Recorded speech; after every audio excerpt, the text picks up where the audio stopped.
Kiwala kya Landlord kye kikoze King Saha mu vidiyo munnange kibadde kikambwe yonna gye bigweredde. By the way ngenda kubeera nga nkuyitiratiramuko mu maaso awo ate nga ku sayidi y'emu abadde luuyi wali waka n'asooka n'aluwulirizamuko munnange ate oluyimba luno olupya Kiwala kya Landlord bye ngenda okubeera nga nkutuusako maaso awo. Kakasa nti nno osubscribingako ate n'okulayikinga vidiyo. Bambite Geminati, nsinza ku Geminati Yugi.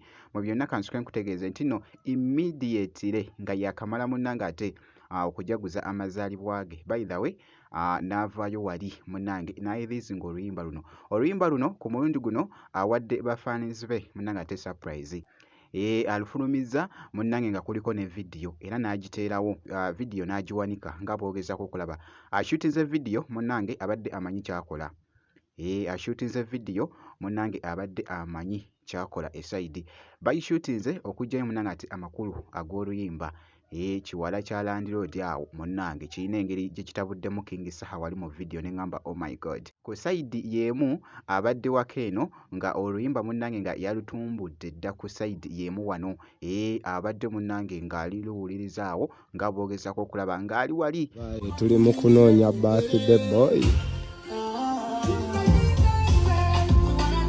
Tuli mu kunoonya birthday boy.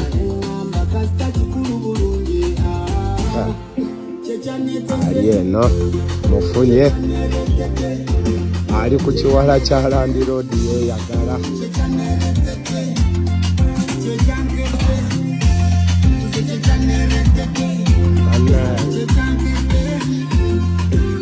Ye